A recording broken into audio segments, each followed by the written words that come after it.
Players in the organic manufacturing subsector want the government to consider allocating funds to support local organic fertilizer manufacturing.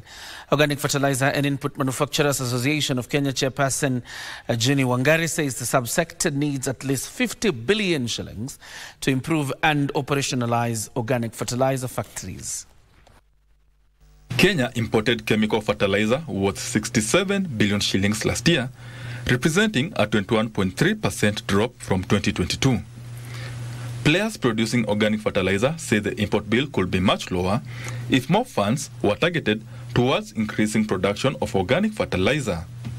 Currently, synthetic fertilizer producers manufacture 50,000 tons of the chemical compared to a demand of 800,000 tons. About commercial, now what we can actually make and sell to other small-scale farmers, we're looking about 50 to 60,000 tons a year today. That's the capacity that has been, that is right by end of 2020.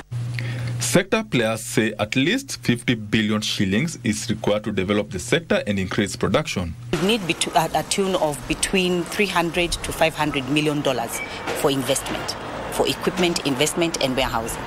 They are calling for a relook at regulations to streamline the organic fertilizer supply chain to ensure farmers access organic fertilizer. For us to see world-class yield productivity across all our farms, I think the demand needs to be about 1 million metric tons per year for it to make sense.